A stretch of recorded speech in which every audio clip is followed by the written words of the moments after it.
Bien, muy buenas tardes. La Dirección de Extensión Cultural de la Universidad de los Andes le da la bienvenida a todos quienes están presentes en esta charla llamada Íconos de la Iglesia Ortodoxa en Chile.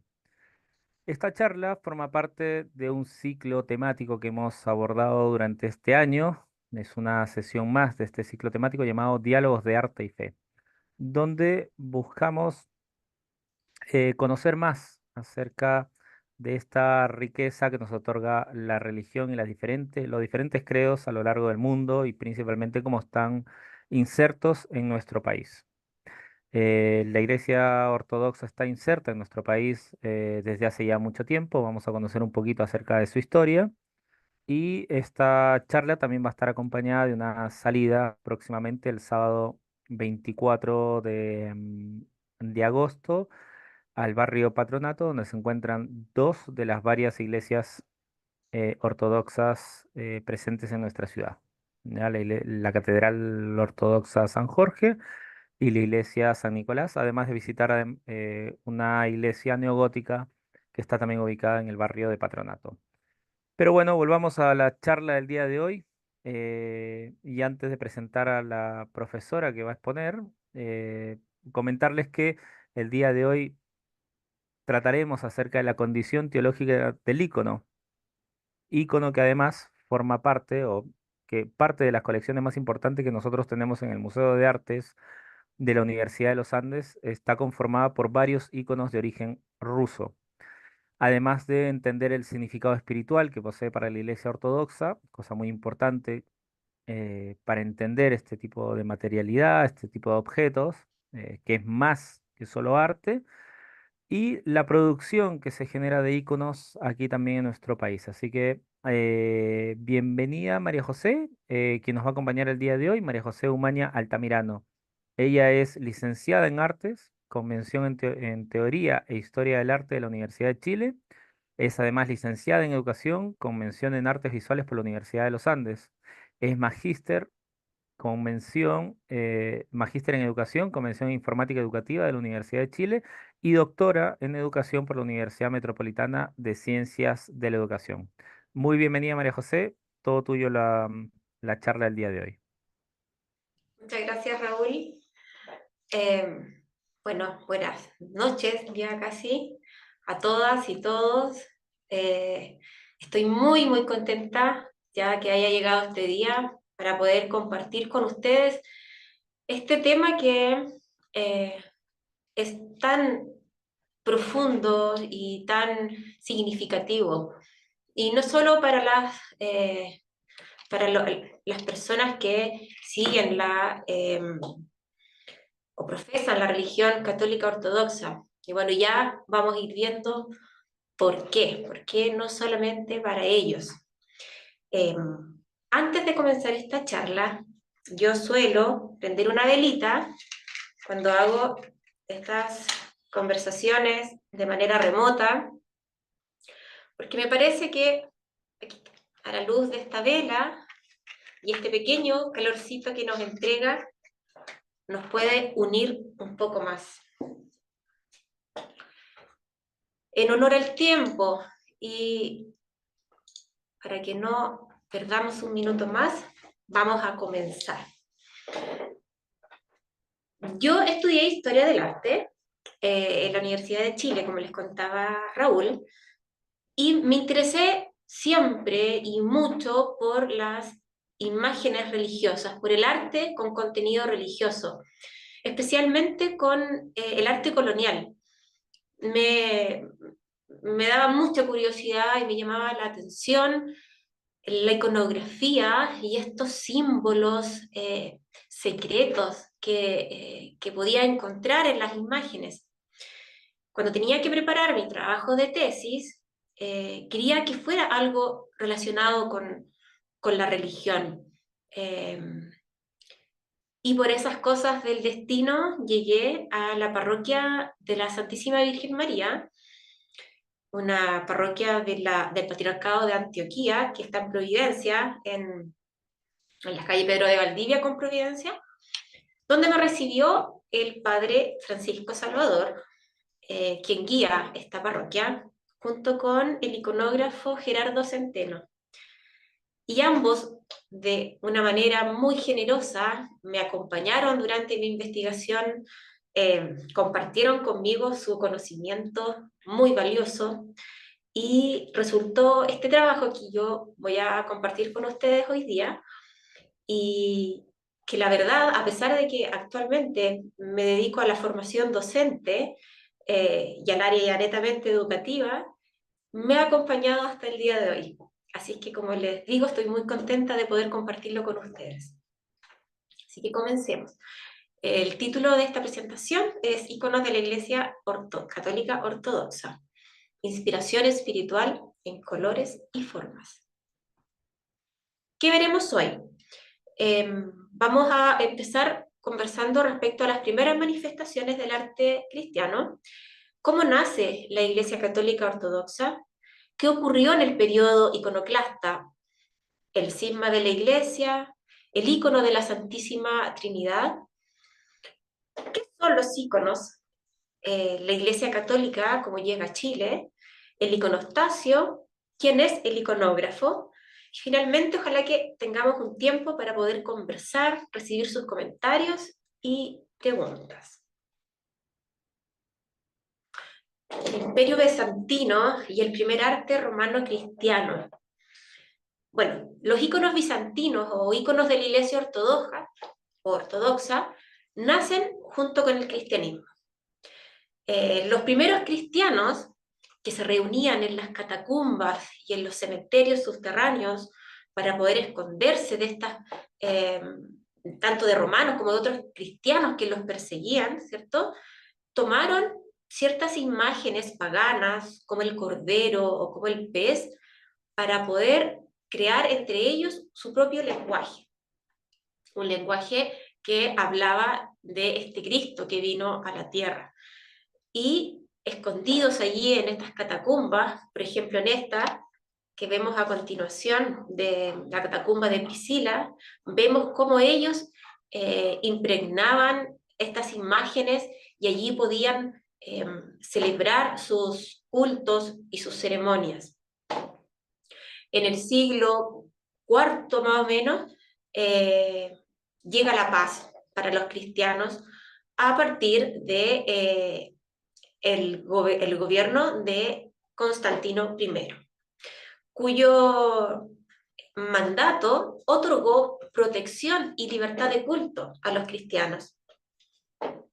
Por eso para la Iglesia Católica Ortodoxa, Constantino y su madre, la emperatriz Helena, son santos, ¿ya?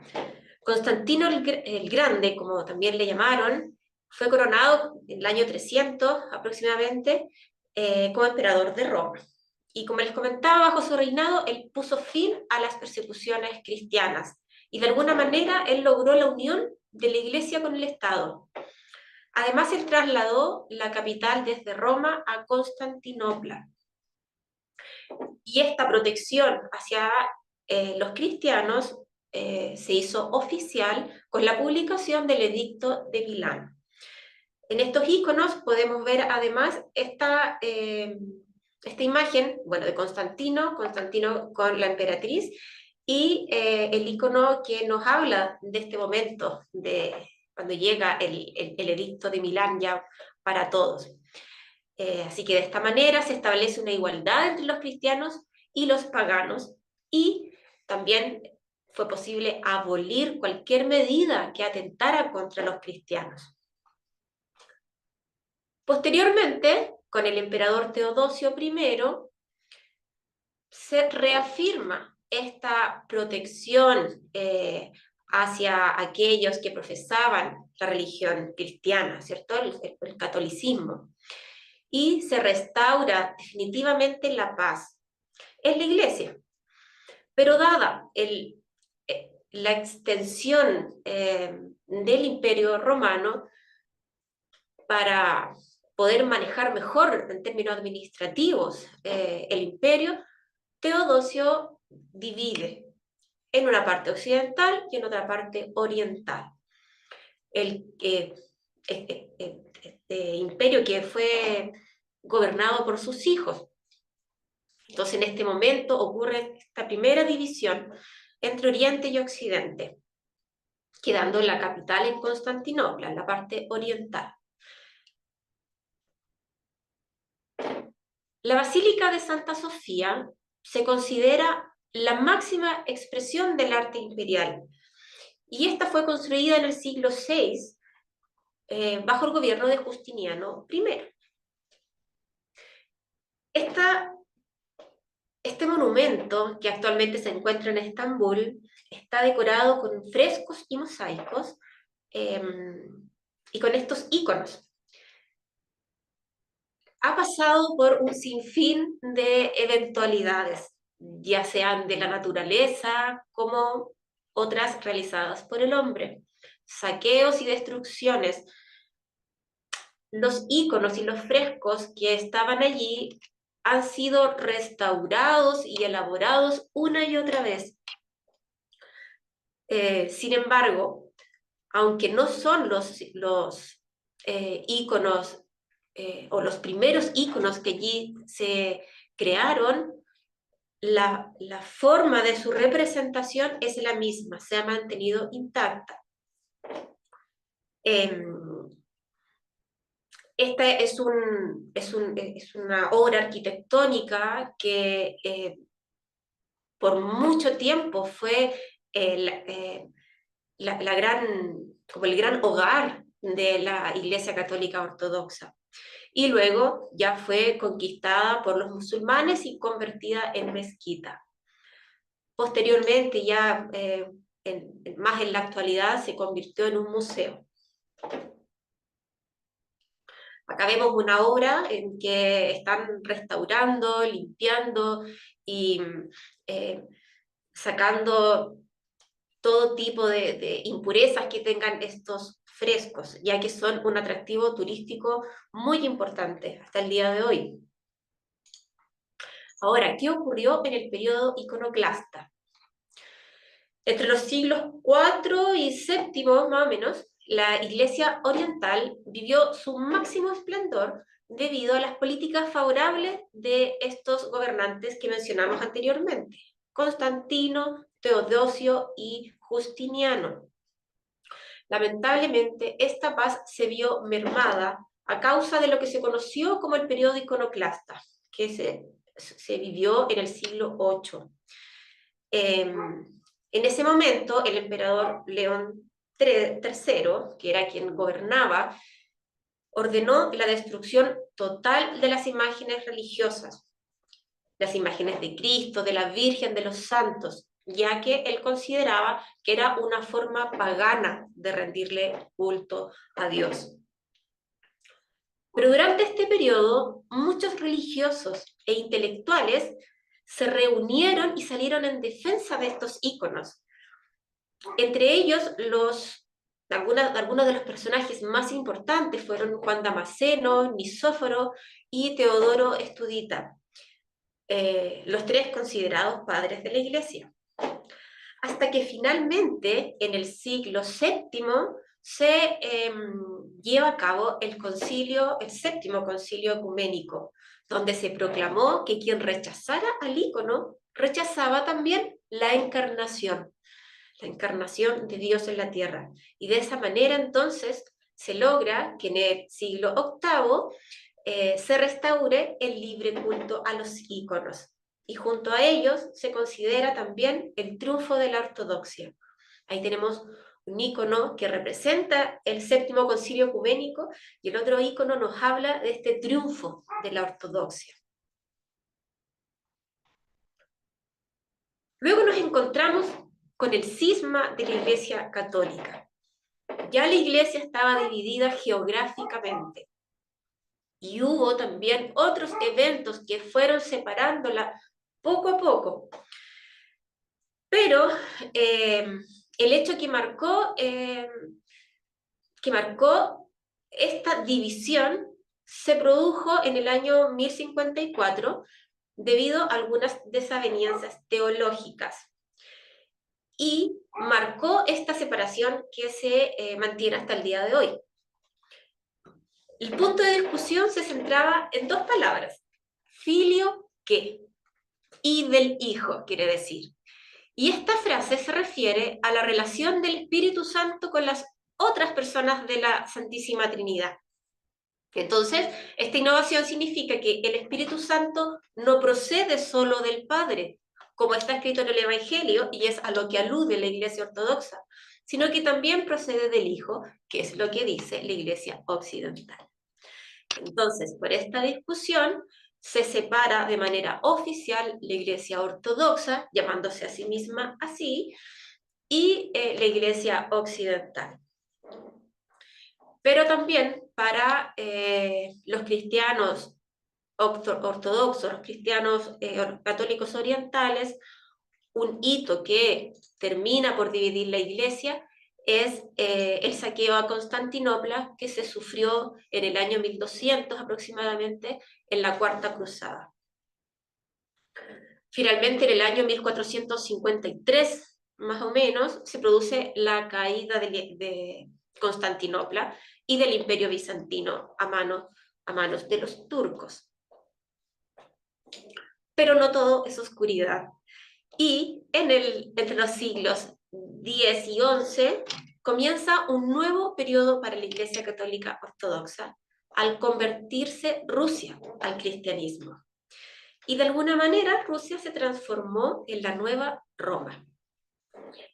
Y no solamente para la Iglesia fue un cambio y una nueva luz que llegó, que brindó la llegada de Rusia, sino que se vivió un nuevo periodo también en el arte. Y es así como aparece la figura de Andrei Rublev, con su ícono, la Santísima Trinidad. Este es un ícono muy importante porque en él es posible leer un hecho bíblico que queda muy claro al conocer los símbolos que en él están. Este ícono representa la visita de los tres ángeles a Abraham. Bueno, el texto bíblico nos cuenta que Abraham estaba en la puerta de su tienda y ve acercarse a estas tres personas. Él las reconoce inmediatamente, los recibe, los acoge y los invita a comer, les lava los pies y se pone en servicio de ellos. La interpretación de la simbología de este ícono nos habla de la Trinidad, el Padre, el Hijo y el Espíritu Santo, reconocidos por los colores de sus túnicas. Atrás también vemos al templo, que nos habla de la casa de Dios, y la encina de Manré, que se refiere al valle donde ocurrió este hecho. También vemos donde está la copa, que junto con las piernas de las dos personas que están al lado, se forma una segunda copa que contendría al Hijo. Esta obra o este ícono es el ícono que de alguna manera también marca el inicio de esta nueva etapa del arte y de los íconos rusos. Y es el primer estilo que puede considerarse auténticamente ruso, ¿ya? Y viene a suavizar un poco lo que fue el arte bizantino más tradicional. Ahora, y viendo estos ejemplos de íconos, veamos qué es el ícono. El ícono es un signo de la presencia de Dios y la forma más sencilla e inmediata de reconocimiento eclesial de que disponen los pueblos bizantinos y eslavos. El ícono no es solamente una obra de arte de temática religiosa, o no es el formato del arte cristiano ortodoxo. El ícono es un testimonio de la encarnación de Dios en la tierra y es un objeto de veneración. El padre Francisco Salvador me decía que una imagen de devoción, por ejemplo, o sea, una imagen de Rafael, por ejemplo. Es una imagen frente a la cual podemos rezar, pero no es una imagen que nos traiga un motivo de veneración. Sí, son imágenes atractivas estéticamente y provoca también como una calma o una sensación gratificante. Pero el icono es una imagen de culto, es una imagen de veneración. Y para llegar a esa actitud, debe existir una educación espiritual y un entendimiento de la doctrina cristiana para lograr venerarlo, porque se entiende que este icono es el prototipo de quien representa. El padre Francisco Salvador también me dio un ejemplo que fue muy clarificador. Entonces él me decía que igual que una familia guarda y conserva el recuerdo de un ser querido en una foto, de la misma forma los fieles ortodoxos veneran el recuerdo de Cristo en el icono. Aquel Cristo que se hizo hombre y que murió por la salvación de la humanidad.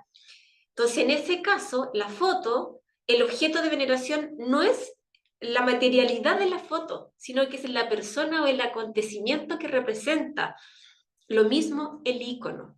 No es su materialidad, no es lo atractivo de su composición, sino que representa un testimonio de fe, de que Dios se hizo carne. ¿Y cuál es el icono que representa de alguna manera este hecho o este acontecimiento? Es la transfiguración. Y la tradición nos dice que el primer icono que debería realizar el iconógrafo cuando empieza su aprendizaje es este. ¿Y por qué? La transfiguración representa el momento en que Cristo se revela su divinidad.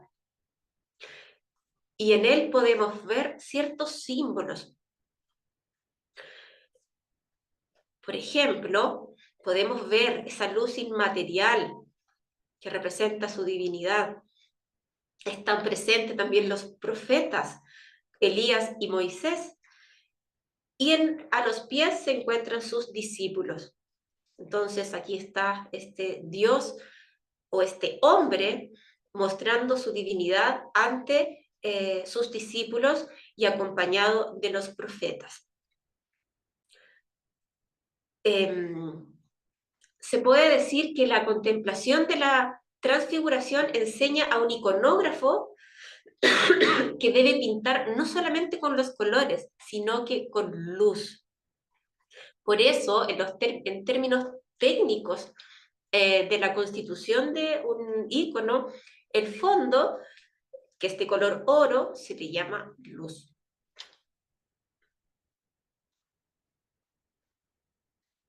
El Cristo Pantocrátor. Esta es una imagen también, un icono, que acompaña que está presente siempre en los templos católicos ortodoxos, en su iconostasio, que ya veremos lo que es. El Cristo Pantocrator lleva en su cabeza un nimbo o aureola, ¿cierto?, de color oro. Tiene una cruz en el centro, y dentro de este nimbo están las 3 letras griegas que hacen referencia a la palabra el que es. Y todos los iconos de Jesús se identifican con las letras que están en la mano derecha y mano izquierda. Y C, que significa la primera y la última letra del nombre en griego Jesús. Y la X y la C, la primera y la última letra en griego de Cristo. El Cristo Pantocrátor generalmente se representa con una túnica roja.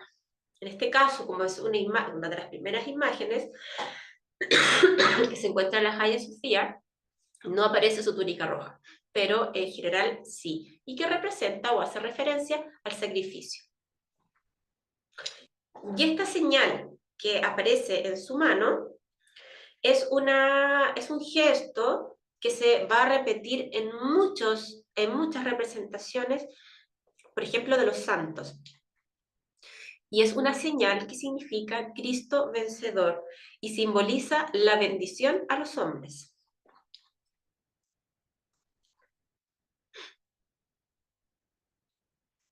Ahora, ¿cómo llega la Iglesia Católica de Oriente a Occidente?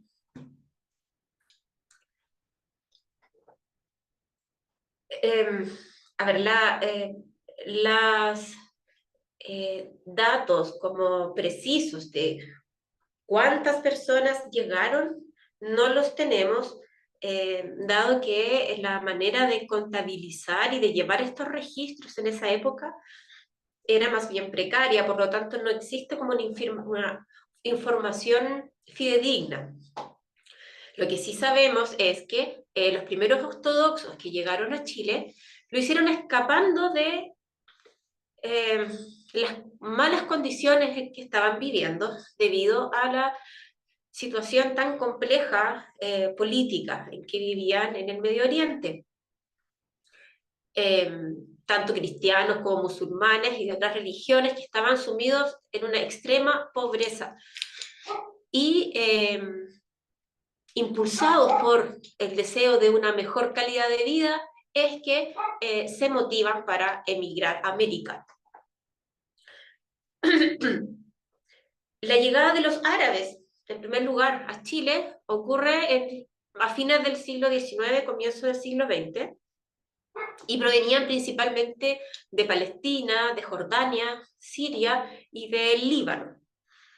Y luego, posteriormente, alrededor de 1920, llegan los rusos y finalmente las personas de origen griego. ¿Y qué ocurre? Que con la llegada de estos emigrantes llegó también la ortodoxia. Y ya movidos por su fe y por sus ganas de poder reunirse y celebrar sus cultos, es que comienza a levantarse el primer templo ortodoxo, que ustedes lo van a conocer el próximo sábado 24, que es la Iglesia Ortodoxa San Jorge, que se encuentra en la calle Santa Filomena y que actualmente es la catedral y está el Patriarcado de Antioquía.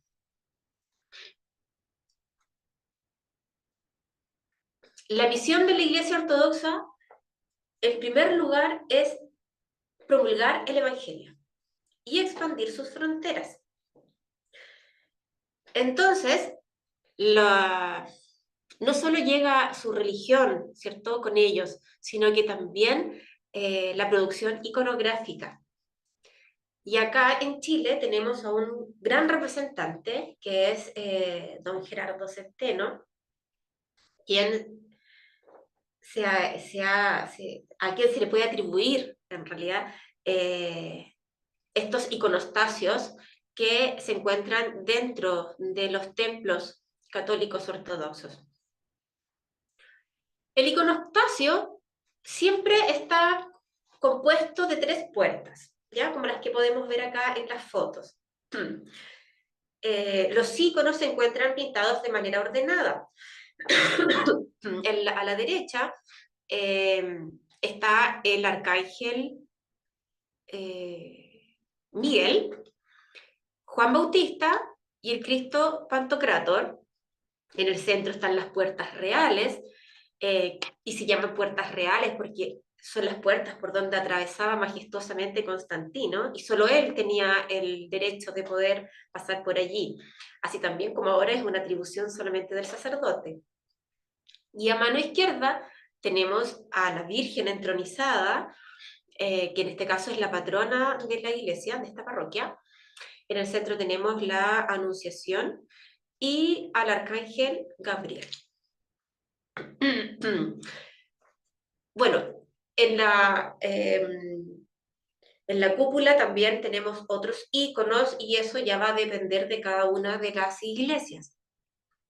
Los santos o escenas, otras escenas bíblicas también. Ahora, ¿quién es el iconógrafo? Cuenta la historia y los cristianos ortodoxos que el primer ícono se trataría de aquel que no fue hecho por manos humanas, y es la llamada la Santa Faz. Y hay dos relatos de dónde proviene la Santa Faz. El primero tiene que ver con el velo de Verónica, y es cuando Cristo caminaba hacia el Calvario, Verónica le entrega un paño para que seque su rostro, y en él queda impreso. Y entonces sería la Santa Faz de Cristo. Y otro relato es que el rey de Edesa, Abgar, padecía de lepra. Entonces manda a llamar a Jesús a través de un sirviente, Ananías. Él deseaba que lo curara de la lepra, pero Ananías no podía llegar hasta donde estaba Cristo porque estaba rodeado de personas. Pero él lo ve, limpia su rostro también con un lienzo y se lo entrega a Ananías. El rey, al recibir este lienzo, cura su enfermedad. Y luego llega San Tadeo, lo bautiza y evangeliza al pueblo de Edesa. Y esos son los dos relatos del primer ícono, la Santa Faz. Aquí tenemos un ícono del Museo de Arte de la Universidad de los Andes, donde podemos encontrar la Santa Faz. Y por otra parte, como el segundo iconógrafo, tenemos a el evangelista Lucas. A él se le atribuye la realización de la primera Virgen María, la Virgen de la Odilletría, o la que muestra el camino. Y además, San Lucas se consagró como patrono de los pintores y de los iconógrafos. El iconógrafo, más que un pintor, es un servidor de la Iglesia, y él da testimonio de fe y de la tradición de esta. Aquí vemos a Gerardo Centeno con su grupo en el taller de iconografía que imparte en la parroquia de la Santísima Virgen María. El iconógrafo no solo debe tener una preparación artística, no solamente debe manejar técnicas de arte, sino que lo más importante es que él debe tener una preparación espiritual. Por ello, además, la primera ocupación del iconógrafo, como les decía, es proclamar el reino de Dios, no es darse a conocer. Por ello que los iconos son anónimos, no son firmados por un artista, aunque sí se puede reconocer el estilo de uno u otro iconógrafo. Pero no es la finalidad. Aquí tenemos el proceso de creación de iconos. Se cumplen ciertos pasos para realizarlo. No los vamos a mencionar en este momento. Ojalá que a lo mejor se entusiasmen y luego puedan hacerse parte de algún taller donde poder aprender a escribir iconos.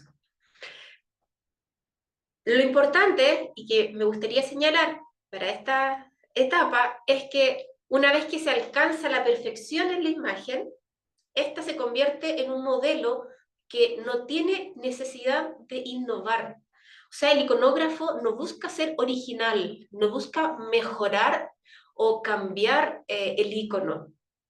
Y es de esta manera que iconos que datan del siglo VII siguen reproduciéndose y no han sido alterados.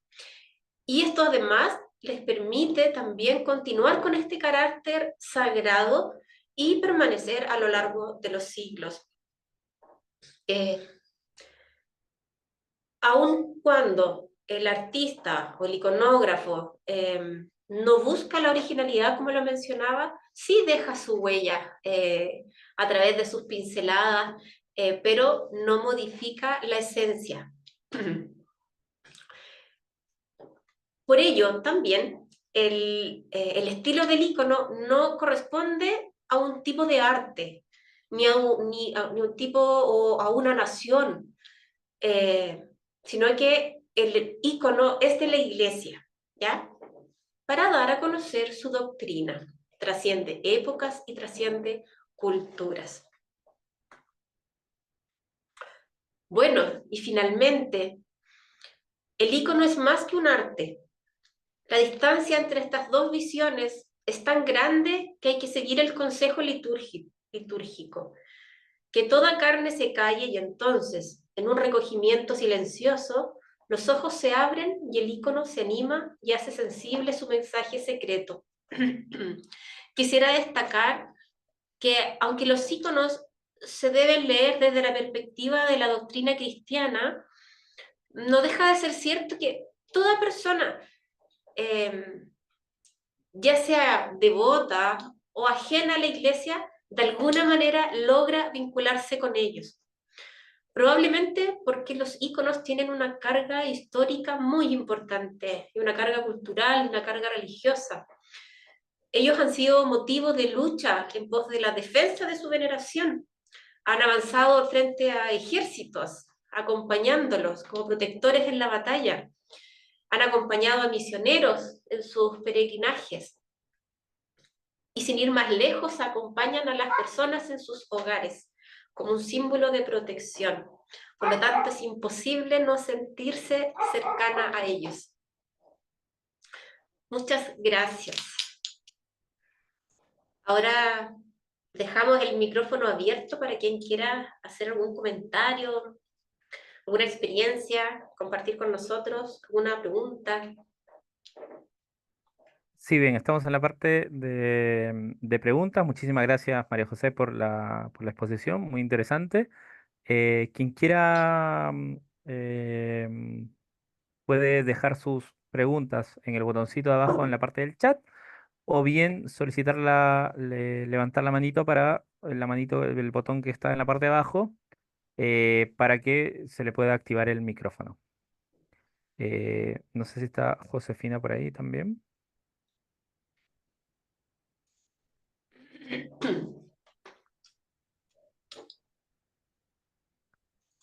Bien, María José, sí, yo te tenía una... Ah, ahí está Josefina. Dame un segundo. Hola María José, buenas noches. Gracias por la Hola. presentación, eh, por compartir tu conocimiento. Eh, Te quería preguntar, tú que sabes, estás cercana a este tema, ¿dónde si existen, bueno, aparte de la colección del Museo de la Universidad de los Andes, existen otras colecciones de íconos aquí en Chile o en Santiago, o dónde se puede ver este arte? O sea, directamente en las iglesias, en estas iglesias ortodoxas, eh, o hay no sé, más gente que en el fondo cultiva esto, gente que está en clase de pintura de íconos, que los hace, que los vende, que los regala, que los tiene en su casa.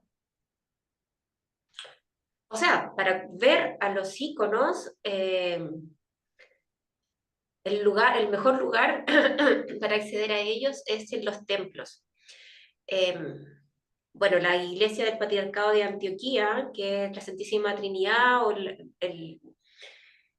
Catedral de San Jorge, eh, en mi experiencia siempre están abiertos a recibir a las personas que quieren conocer, e incluso conversar con el sacerdote, que de verdad muy generosamente los va a acompañar. También tenemos la iglesia del Patriarcado de Grecia, que está en Grecia con Pedro de Valdivia, me parece, y pueden ir allí también y ver la diferencia de estilos, no así del contenido. Recuerden que el icono se mantiene siempre inalterable, pero sí hay un estilo que es diferente, el color, el trazo. Entonces, muy interesante poder ver esa diferencia. Y la iglesia del Patriarcado de Rusia, que está en Providencia, me parece que está en la calle Holanda. Ahora, hace años atrás se hizo una exposición de íconos en Providencia, en el Centro Cultural de Providencia. También ahí fue invitado Gerardo Centeno. También está Francisco Cheñique, eh, que se puede seguir también en la página. Pero ahora, así como colecciones, aparte de la que tienen ustedes y otras, yo no sé. Yo lo desconozco. Pero, insisto, creo que el mejor lugar para poder acceder a ellos es en los templos. Ujú. Ok, muchas gracias.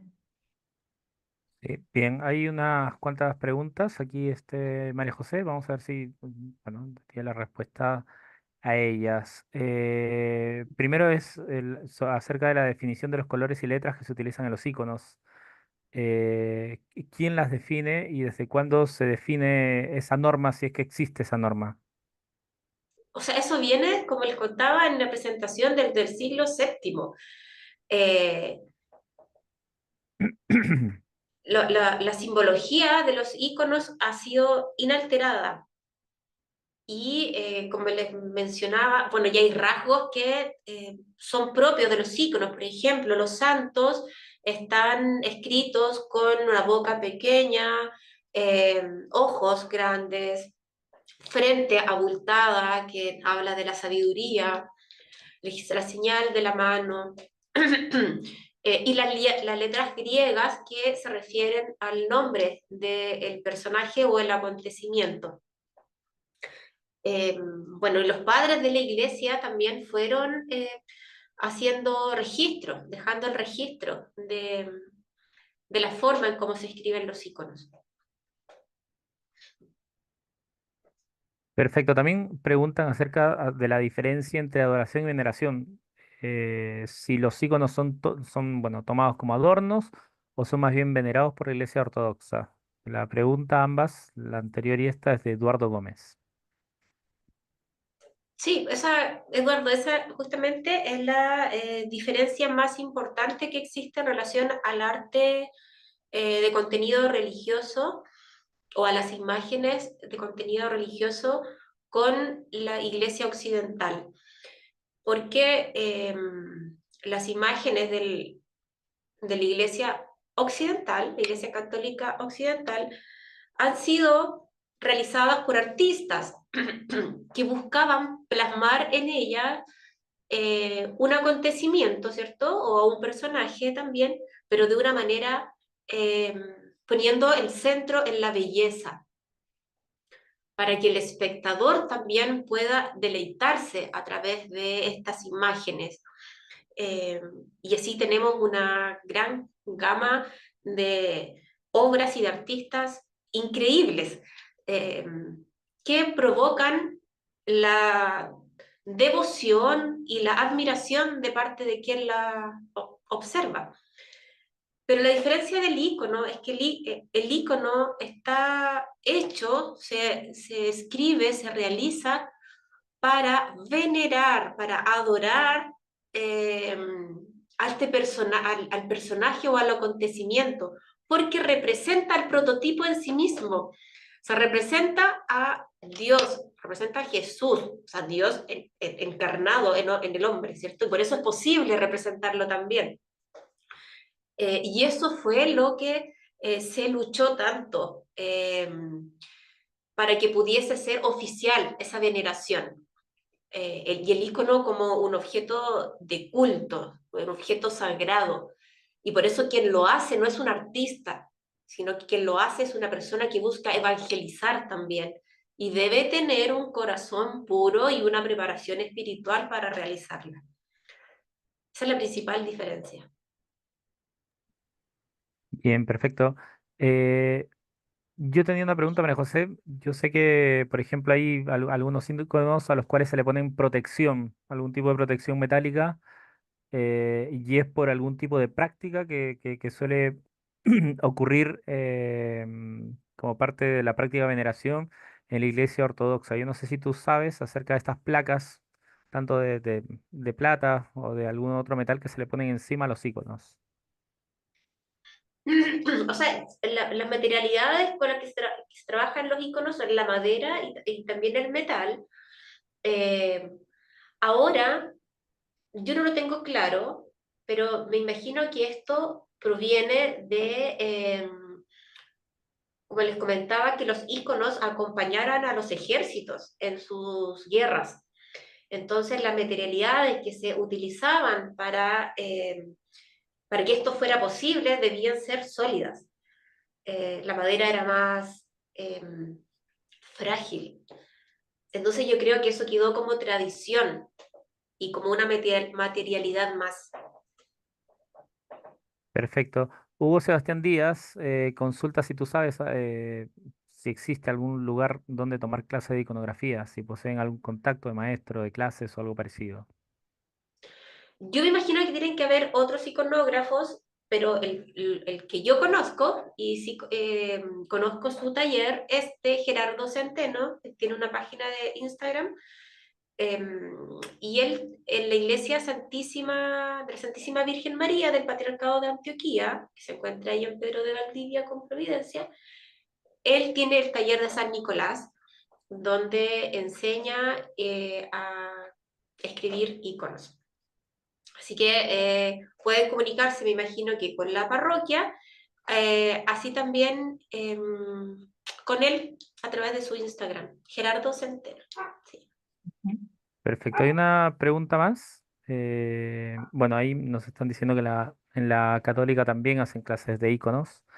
Y pregunta Eduardo, hay una crítica importante que hacen algunas creencias asociadas a que no se deben de adorar imágenes o falsos ídolos. ¿Cómo se eh, ta- compate este reclamo con la construcción de los iconos? Compatibiliza, ahí está. Es que no entendí muy bien la pregunta. O sea, en relación a esta A la veneración del... veneración y adoración, sí. Sí, o sea, a ver, yo creo que desde un punto de vista eh, que no sea en directa conexión con la fe de un cristiano ortodoxo, de un católico ortodoxo, yo creo que efectivamente puede ser muy cuestionable, porque podríamos decir, estamos adorando una imagen eh, o, no sé, o una materialidad, como lo mencionaba en la charla. Y yo creo que cuando fui a hacer esta investigación me asaltó la misma duda, pero de verdad que lo pude comprender, no desde la religiosidad, no desde mi fe, que en ese momento no sé tampoco si era tan sólida o tan grande. Eh, pero cuando el padre Francisco Salvador me dice, es como la foto de una persona que tú tienes en tu casa, o sea, a mí se me vino a la cabeza la foto de mis padres que ya no estaban conmigo y fue como un flechazo en el corazón. Así, sí, es eso. O sea, yo veo la foto de mis padres y ellos están ahí y ellos estuvieron conmigo y yo los voy a querer llamar y venerar de alguna manera por siempre. Entonces, logré comprender lo que siente de verdad las personas de la fe católica ortodoxa en relación al ícono, porque ellos ven a este Cristo eh, hecho hombre y que está ahí como el prototipo en el ícono. Y de esa manera yo lo logré comprender. Pero entiendo perfectamente y creo que sí, que es muy fácil también cuestionarlo. Si es que no se, si es que no se vive, no se, si es que no se siente. Así es. Muy bien. Perfecto. No sé si hay María alguna... José, Sí, sí, Raúl, yo tenía una pregunta. María José, tú estabas hablando hace un rato y usaste el término escribir iconos, y también es un término que yo escuché la otra vez. Pero hay una razón de por qué se dice o se habla de escribir iconos y no de pintar iconos o dibujar iconos. ¿No puedes ahí aclarar eso?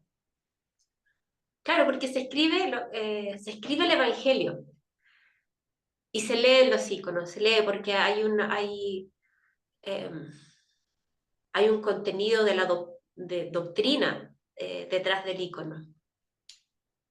Ya. Entonces, el acto de pintar un icono, de escribir un icono, de producir un icono, tiene también un sentido entonces religioso para la persona que lo hace, Sí, claro, aparte de lo físico. y debe tener una preparación espiritual para hacerlo. En el taller, al menos en el taller de San Nicolás, que es el que yo conozco, hay una preparación, hay una oración también que está vinculada al proceso. Es un proceso largo, no es de 1 o 2 días que se trabaje. Eh,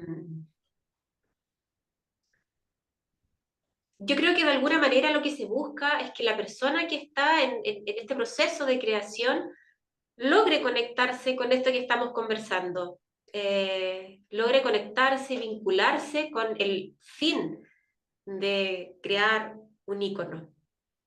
Y eso es inseparable de su fundamentación teológica. Ujú. Ya. Y entonces los procesos de producción de íconos, no sé, de la antigüedad también deben haber sido de la misma forma. O sea, quienes pintaban los íconos hace, no sé, con Constantinopla o hace muchos siglos, lo hacían de esa misma forma, digamos. O sea, el hecho de hacer un ícono entonces tiene un sentido, es un proceso espiritual, digamos, no es solo un proceso artístico. Es un proceso espiritual, es un Ujú, proceso espiritual.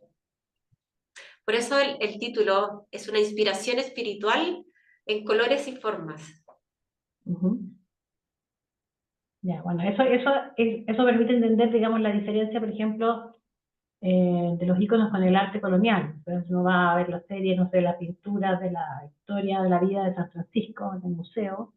Claro, hay todo un relato y la función de la pintura, que tiene mucho detalle, en el caso del historia colonial, es una función de evangelización, o sea, es contar una historia, graficar toda esta historia del Evangelio, por ejemplo, de la Biblia, de la vida de San Francisco, su muerte, su juventud, sus milagros, todo como para ir explicando esta historia por capítulos, porque también había una necesidad de evangelización, digamos, en una época en que la gente no leía ni escribía, digamos, en América. Entonces, eso, si uno lo piensa desde ese punto de vista, es muy distinto a la función del ícono, digamos. O sea, Y- no tiene esa función como narrativa, entre comillas, o al parecer no la tiene el ícono. sí, claro, o sea, de alguna manera también, porque también evangeliza a través de lo que relata.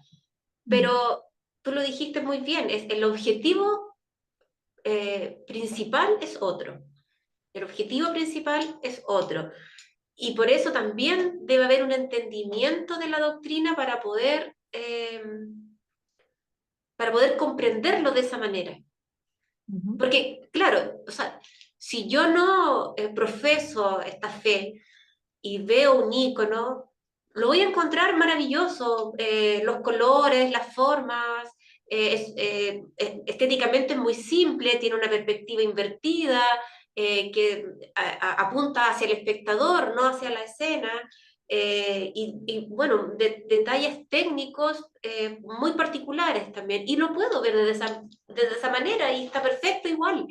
Eh, también es muy gratificante ver un icono. Eh, no necesariamente yo lo tengo que ver como un objeto de veneración, pero sí se entiende, sí se comprende que sí lo sea para un grupo que profesa la religión desde la ortodoxia. Yo creo que eso es lo importante de poder compartir y de poder dejar claro que por qué ellos lo ven de esta manera, bueno, lo vimos en la charla, pero eso no deja de invitarnos a nosotros verlos desde, a lo mejor desde otro punto de vista, un punto de vista también artístico, un punto de vista estético. Ujú. Muchas gracias. Yo ahí última pregunta para, bueno, las personas que van a ir a nuestra actividad digamos, la ciudad del 24 de agosto, que vamos a ir a San Jorge y a San Nicolás. ¿Tienes alguna recomendación en qué deberíamos fijarnos, especialmente, porque ambas, me imagino, tienen su iconostasio y vamos a ver ahí? ¿Hay algo especial que uno debería poner atención en alguna de esas iglesias o que te gustaría como recomendarle a las personas que se fijaran? O sea, que sería interesante ver si hay diferencias, a lo mejor, eh, no sé, en el patrono de la iglesia, si lo pueden identificar cuando estén frente al iconostasio, o también en los diferentes iconos que puedan encontrar en la nave arriba. Eh, Así también me parece que San Jorge tiene unos iconos que están con otra materialidad, no con la que... no con los pigmentos naturales que generalmente se utilizan para hacer los iconos. Y eso también sería interesante que lo pudieran descubrir. Ya, bueno, ahí tenemos unas recomendaciones para la actividad del sábado 24, que va a ser una experiencia especial, yo creo. Muchas gracias, María José.